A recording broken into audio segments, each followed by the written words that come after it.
बिस्मिल्लाहिर्रहमानिर्रहीम। अस्सलाम वालेकुम नाज़रीन, आप यूट्यूब चैनल देख रहे हैं। मैं इमरान खान हूँ। पाकिस्तान की एस्टेब्लिशमेंट ने इमरान खान को एक मरतबा फिर अंडर एस्टिमेट किया। इन्हें यह लगा कि नोटिफिकेशन फंसा हुआ है, ऐसे में इमरान खान कोई सियासी फैसला करेगा और इमरान खान आर्मी चीफ के लिए कोई नरमी पेश करेगा ताकि अगर आर्मी चीफ के ताल्लुकात या फौज के ताल्लुकात वहां पे मौजूदा पीडीएम की जमातों के साथ खराब हो रहे हैं या जरदारी और नवाज शरीफ के साथ कोई अच्छे नहीं है, तो इमरान खान फौरन एक रूम क्रिएट करेगा कि ठीक है जी इधर आ जाओ। लेकिन वो हुआ नहीं। इमरान खान तब्दील नहीं करेगा, ये तो अब कल के दिन में साबित हो गया। यानी अगर नवाज शरीफ या जरदारी ये चाहते हैं कि आसिम मुनीर साहब को हटाकर एक नया आर्मी चीफ लेकर आए, तो इससे अच्छा मौका उन्हें नहीं मिलेगा। लेकिन आर्मी चीफ को हटाते हुए या नया आर्मी चीफ लाते हुए या एक्सटेंशन से बचना हो तो टेंशन क्या होती है? वो यही होती है ना कि दूसरी जमात के साथ जाकर मिल जाएगा आर्मी चीफ, या दूसरी जमात की गोद में जाके आर्मी चीफ बैठ जाएगा या उनको साथ अपनी गोद में बैठा लेगा। कोई ऐसा ही खेल होता है ना जो खेला जाता है हर दफा। सियासतदानों को यही डर होता है ना कि जनाब अगर मैं फौज के साथ ठीक ना रहा तो दूसरा ठीक हो जाएगा। तो इमरान खान ने सियासतदानों का ये डर भी दूर कर दिया। यानी अगर जरदारी और नवाज शरीफ चाहते हैं कि आर्मी चीफ चेंज करें तो इस वक्त वो खुल के कर सकते हैं। इस वक्त अगर उन्होंने आर्मी चीफ को एक्सटेंशन दी तो ये उनका अपना जाती फैसला होगा, इसमें किसी किस्म की मजबूरी या प्रेशर नहीं होगा। मजबूरी इतनी सी होती है ना कि दूसरी सियासी जमात की तरफ आर्मी चीफ चला जाएगा, वो अवाम में बहुत मकबूल है जमात। तो इमरान खान तो डील नहीं करता।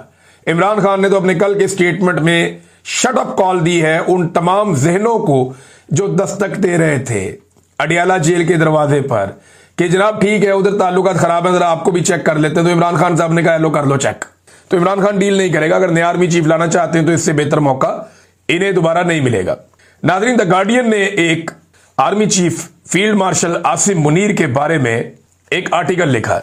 यह आर्टिकल बड़ा इंटरेस्टिंग है। पहले जरा ये आर्टिकल सुने, फिर अब हम बताते हैं कि हम सियासतदानों का तो एहतसाब कर देते हैं कि इसका दौर शुरू हुआ तो ये अच्छा हो गया, ये बुरा हो गया, लेकिन हम कभी ये नहीं देखते कि आर्मी चीफ के दौर में पाकिस्तान कहां से कहां पहुंच गया। एक्चुअली तो पाकिस्तान का बेड़ा गर्क पाकिस्तान के डिफरेंट मिलिट्री डिक्टेटर्स ने किया है।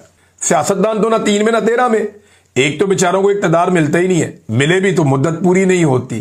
तो सियासतदानों के साथ तो बेचारों के साथ ये हालात रहते हैं। तो आर्मी चीफ तो सारे के सारे अपनी मुद्दत ना सिर्फ पूरी करके जाते हैं बल्कि एक्स्ट्रा टाइम लेकर जाते हैं, सारे इख्तियारात भी अपने पास रखते हैं। तो भाई मुल्क में जो अच्छा और बुरा हो रहा है वो भी इनके खाते में डालो ना।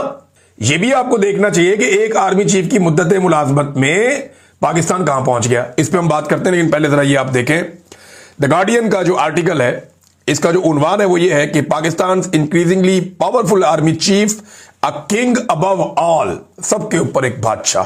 The rise and rise of Asim Munir. Asim Munir साहब की जनाब उठानी खत्म नहीं हो रही, और ये अब आलमी मीडिया कह रहा है, मैं नहीं कह रहा। आर्टिकल ये कहता है जी कि जनरल आसिम मुनीर की पाकिस्तान में बढ़ती हुई ताकत और 27वीं आईनी तरमीम के असरात पर मरकूज है। यानी इनकी ताकत जो है 27वीं आईनी तरमीम के बाद बढ़ी, और ये अहम नुकात की उन्होंने एक फहरिस्त दी है। और ये भी बताया कि जनाब आसिम मुनीर साहब पाकिस्तान के आर्मी चीफ हैं और किस तरह के हैं, इनका थोड़ा पस मंजर बताया है। फिर ये सबसे ताकतवर शख्सियत के तौर पे अब जाने जाते हैं। मई 2025 में भारत के साथ झड़पों के बाद उन्हें 5 सितारा जर्नैल का ओहदा मिल गया। उन्हें अमेरिकी सदर डोनाल्ड ट्रंप का फेवरेट फील्ड मार्शल भी कहा जाता है, और अब उनकी ताकत तमाम मुसल्लह अफवाज, आर्मी, नेवी, एयरफोर्स पर फैली हुई है, सारा कुछ इनके कंट्रोल में। और इसके बाद जनाब बता रहे हैं कि 27वीं आईनी तरमीम, ये जो गुज़िश्ता महीने मंजूर होने वाली है तरमीम, फौज की बालादस्ती को आईनी तहफ़्फ़ुज़ देती है, और जिसे नाकदीन ये कह रहे हैं कि ये एक आईनी बगावत है। और इसके तहत आसिम मुनीर तमाम मुसल्लह अफवाज की निगरानी करेंगे, और इनकी एक और 5 साला टर्म जो है वो रीसेट हो जाएगी, और उसको 1 दहाई तक मजीद बढ़ाया जा सकता है। लेकिन 5 साल ये और 5 साल आगे भी आसिम मुनीर साहब लेने की कोशिश कर सकते हैं, द गार्डियन कह रहा है। इन्हें अपनी पूरी जिंदगी जराइम की कार्रवाई से इस्तिस्ना मिल जाएगा। सारी जिंदगी जो मर्जी जुर्म करो, कोई केस नहीं हो सकता। सुप्रीम कोर्ट की जगह एक नई अदालत कायम कर दी गई है जहां जजेस हुकूमत मुंतखब करेगी, हुकूमत जजेस लेकर आएगी, लाकर बिठाएगी, और वो हुकूमत के फैसले करेंगे जज, जिसकी वजह से कई सीनियर जजेस मुस्ताफी भी हो गए हैं। और तरमीम की मंजूरी और उस पर तनकीद हो रही है लगातार। पार्लियामेंट ने उसे चंद घंटों में दोनों ऐवानों में 2/3 अक्सरियत से पास करवा लिया, और मुखालिफिन ये कहते रहे कि ये तरमीम एक शख्स को सबके ऊपर बादशाह बना देती है और आईन, अदलिया और समाजी मुआहदे को खत्म कर देती है। अक़वाम मुत्तहिदा के हाई कमिश्नर ने जमहूरियत और कानून की हुक्मरानी पर असरात की एक वार्निंग दी है इस आईनी तरमीम की सूरत में। अब ये जनाब एक तरह की फौजी हुक्मरानी है या मार्शल लॉ पाकिस्तान में लगा दिया गया है, ये भी ये आर्टिकल कह रहा है। आसिम मुनीर की ताकत कैसे बढ़ी, इसके बारे में उन्होंने तफसीलात लिखी है। उन्होंने कहा ये धांधली हुई ना 2024 के इंतखाबात में, उसके बाद एक कमजोर और नाजायज हुकूमत जो है वो बनाई गई और वो फौज के ऊपर इंसार कर रही थी। और आसिम मुनीर ने इमरान खान और पीटीआई पार्टी पर बहुत क्रैकडाउन किया, जिसमें पीटीआई लीडर्स को कैद कर दिया गया। ये एक्चुअली अंग्रेजी में आर्टिकल मैं थोड़ा थोड़ा करके आपको उसको ट्रांसलेट कर रहा हूं, तो थोड़ा जुमला आगे पीछे हो सकता है, लेकिन एग्जैक्टली यही चीजें लिखी हुई हैं। फिर उन्होंने बताया जी कैबिनेट के अंदर अपने 2 बंदे शामिल करवाए जो बहुत उनके करीबी हैं, ये आप सब जानते हैं कौन लोग हैं। और उसके बाद 2025 में जो भारत के साथ झड़पें हुई उसकी वजह से आसिम मुनीर साहब को या फौज को पाकिस्तान में कुछ मकबूलियत मिली, वो ट्रंप से 2 मरतबा मिले और इन्होंने ट्रंप को अमन के नोबेल इनाम के लिए नामजद कर दिया। वहां से फिर इनके ताल्लुकात कहां से कहां पहुंच गए। तो बहुत सारे लोग जो है वो इस सारे अमल को बड़ा तबाहकुन करार दे रहे हैं और पाकिस्तान के लिए ये चीजें नुकसानदेह हैं, ये भी इसके अंदर लिखा हुआ है। फिर वो मुख्तलिफ अफराद के जो तासुरात हैं आसिम मुनीर साहब को ये ताकत मिलने पर, वो भी लिखते हैं और उसमें ज्यादातर वो ये बता रहे हैं कि इससे पाकिस्तान के अंदर जो है वो ताकत की तब्दीली हो गई है, यानी सिविलियन सुपरमेसी खत्म हो गई है इसके बाद, और अभी भी पाकिस्तान में बहुत सारे चैलेंजेस खड़े हुए हैं। अच्छा, आसिम मुनीर साहब ने पाकिस्तान को क्या दिया 3 साल में, मैं जरा कुछ चीजें आपके सामने रखता हूं और ये फैक्चुअल है, इनसे कोई नहीं भाग सकता। आसिम मुनीर साहब ने पाकिस्तान की मईशत इनके 3 साल में मुकम्मल तौर पर तबाह हुई है। सरमायाकारी पाकिस्तान में 51 साल की जो रिकॉर्ड था वो टूट गया, कम तरीन सरमायाकारी पाकिस्तान में हुई है। इंसानी हुकूक की पामालियां पाकिस्तान के अंदर और पाकिस्तान से बाहर, हर तरह की जो रिपोर्टें आ रही हैं उनके मुताबिक बदतरीन पामालियां इंसानी हुकूक की पाकिस्तान में की गई हैं। बदतरीन सियासी अदम इस्तेहकाम पाकिस्तान में मौजूद है, 3 साल तक रहा जब तक आसिम मुनीर साहब रहे। और पूरा जनरल इलेक्शन चोरी किया गया 2024 का, यह भी इन्हीं के दौर में हुआ। दहशतगर्दी में कई गुना इजाफा आसिम मुनीर साहब के दौर में हो गया। बेरोजगारी में एक नया रिकॉर्ड टूट गया आसिम मुनीर साहब के दौर में। पाकिस्तान से मल्टीनेशनल कंपनियां भाग गईं। पार्लियामेंट और अदलिया मुकम्मल तौर पे सरदंगू हो गए आसिम मुनीर साहब के दौर में।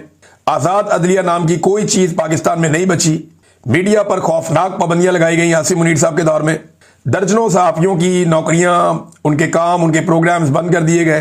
करप्शन में बेपनाह इजाफा हुआ आसिम मुनीर साहब के दौर में, जिसकी एक गवाही अभी IMF की रिपोर्ट भी दे रही है। कर्जों की भरमार हो गई पाकिस्तान में, जितना कर्जा पाकिस्तान ने पाकिस्तान बनने के बाद से लेकर अब तक लिया, उतना कर्जा आसिम मुनीर साहब के दौर में ले लिया गया। 9 मई का सानिया आसिम मुनीर के दौर में हुआ। 4 मरतबा रियासत और रियासती इदारों के हाथों पाकिस्तानियों का कत्लेआम हुआ आसिम मुनीर साहब के दौर में। बैड गवर्नेंस में पाकिस्तान ने 120 में से 109 पॉइंट हासिल करके पूरी दुनिया को पीछे छोड़ दिया, इतनी बुरी गवर्नेंस है आसिम मुनीर साहब के दौर में। इसराइल पर पाकिस्तान की पॉलिसी बदल गई इसी दौर में, और अफगानिस्तान से ताल्लुकात में बिगाड़ पैदा हो गया इसी दौर में।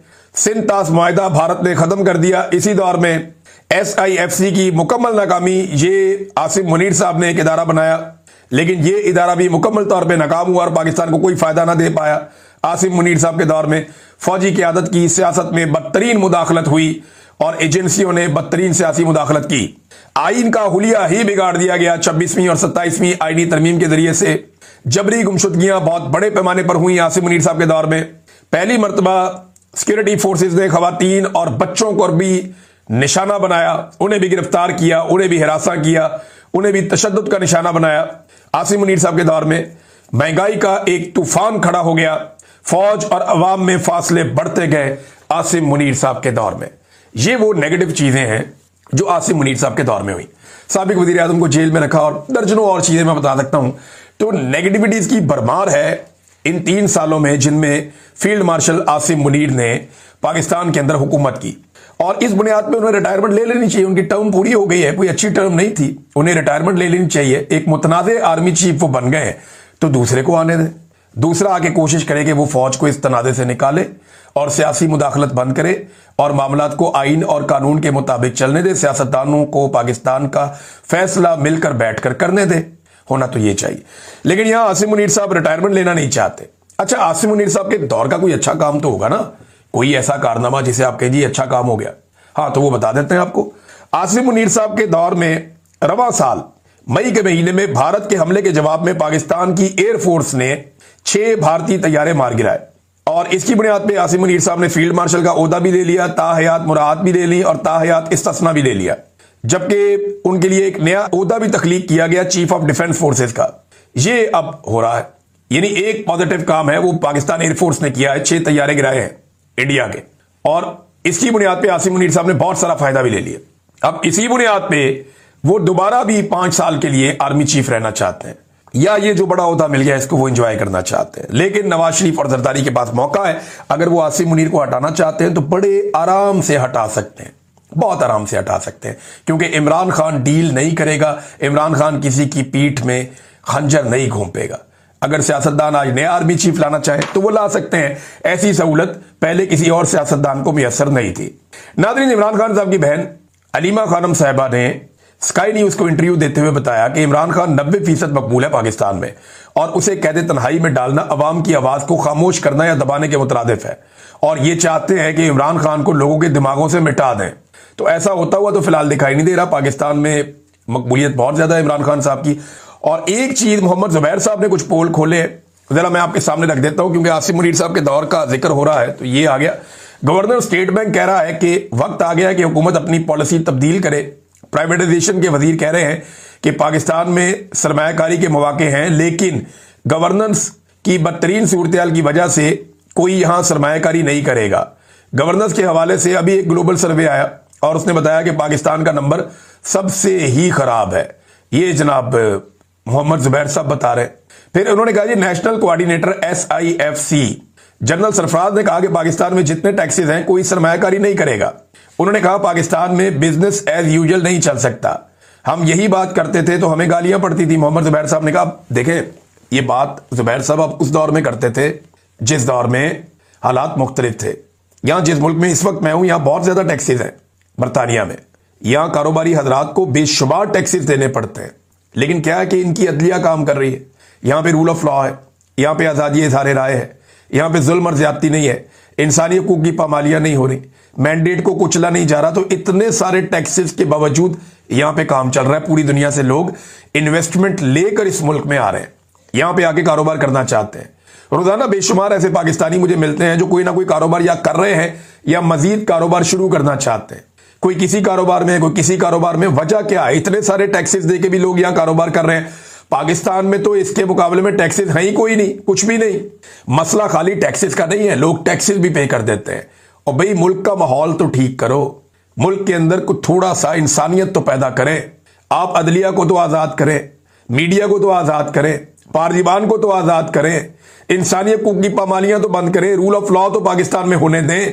ये चीजें हो जाएंगी तो लोग इन्वेस्टमेंट कर देते हैं। लोग नहीं चाहते पाकिस्तान से पैसा लेकर बाहर भागना। मल्टीनेशनल कंपनियां भाग रही हैं, बहुत मुनाफा है पाकिस्तान में। मामला ये नहीं है कि ये चीज ठीक करो, ये चीज ठीक करो, जो चीज ठीक करनी है उसको ठीक करो। ये इनकी खोपड़ी में बात घुसती क्यों नहीं है कि टैक्स को ठीक करना, फलाने बंदे को उठा के यहां लगा देना, ये टैक्स कलेक्शन को ठीक करना, रेवेन्यू डिपार्टमेंट को, इससे नहीं मुल्क ठीक होगा। वो हसीना वाजिद ने इतनी जबरदस्त इकोनॉमी चलाई, लोगों ने जूते मार के निकाला अपने मुल्क में से। वजह यह है कि जब इंसानी हकूक नहीं होते, रूल ऑफ लॉ नहीं होता, लोगों का इस्तेहसाल किया जाता है, तो फिर ये हो जाता है, नतीजा यही निकलता है। तो जनाब नतीजा तो यही निकलना है। अब नाजरीन, हमारे जो जर्नलिस्ट गिरफ्तार थे उनके बारे में मैं मुख्तसर आपको बता दूं कि सोराब बरकत साहब को वही किया फॉर्मूला जो ये मेरे साथ करते थे, बाकी लोगों के साथ करते रहे। ये रजीम इस चीज के लिए मशहूर है। तो इन्होंने सोराब बरकत पे एक और मुकदमा डाल दिया, तौहीन मरियम नवाज का मुकदमा। शाबाश भाई। और जनाब के siyaasat.pk ने कोई चीज चलाई थी तो सोराब को इसके अंदर इन्वॉल्व करो, इसके अंदर उठा लो। अब 2 दिन का रिमांड फिर ले लिया। इस दफा मियां अली अशफाक साहब गए थे, उन्होंने जाके आर्गूमेंट किए बड़े लंबे चौड़े, वहां पे जज साहब के साथ बातचीत हुई।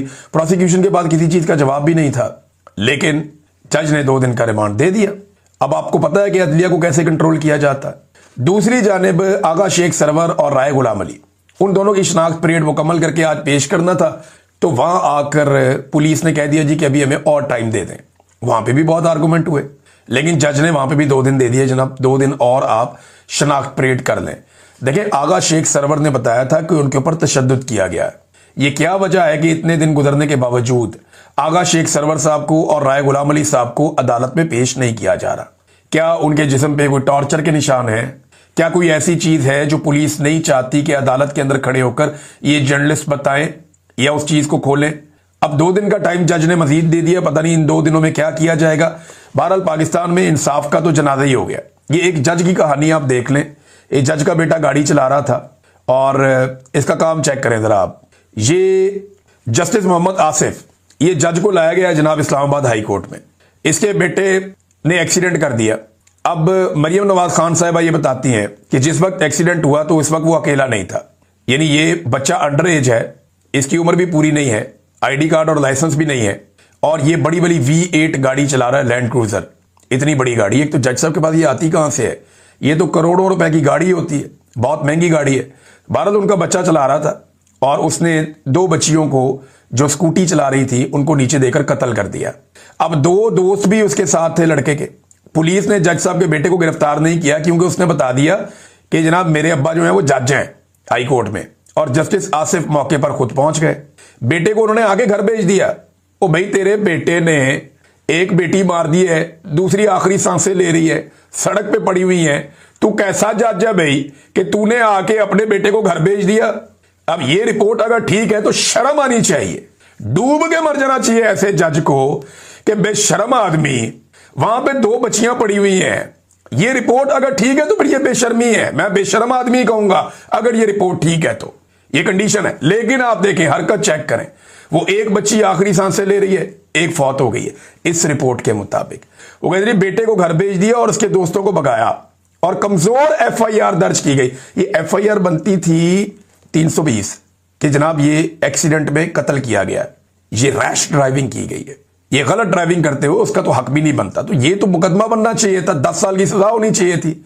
जज ने अपने बेटे के खिलाफ जो दफा लगवाई वो भी कमजोर लगवाई 322 की, यानी मार्जिन रख लिया कि दियत की सूरत में उसका बेटा बच जाए। ये है पाकिस्तान में इंसाफ का सिस्टम।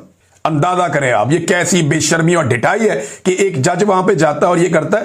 अहम बात यह है कि जिस वक्त जज मौके पर पहुंचे एक लड़की दम तोड़ चुकी थी जबकि दूसरी की सांसें चल रही थी, लेकिन एम्बुलेंस ताखीर से आने की वजह से दोनों वफात पा गई।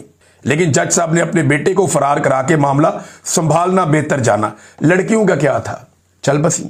ये मरियम नवाज खान ने लिखी, बड़ी तकलीफ दे बात, मुझे बहुत तकलीफ हुई है। यानी आप अंदाजा करें कि कैसी ढिठाई, बेशर्मी और बेगैरती है कि वहां पे 2 बच्चियां पड़ी हुई हैं और जाके उनको उठाओ, फौरी तौर पे उनको अस्पताल पहुंचाओ, और किसी की जान बचती है तो जान बचाओ, और भाड़ में भेजो ऐसे बेटे को जो यार लोगों की बच्चियों को गाड़ियों के नीचे देकर मार रहा है, और अपने घर भगा दिया और बाद में सुबह पेश कर दिया। मुकदमे के बाद एक कमजोर मुकदमा करवाया, फिर बेटा पेश कर दिया। क्यों? रात को बेटा नशे में था या बेटे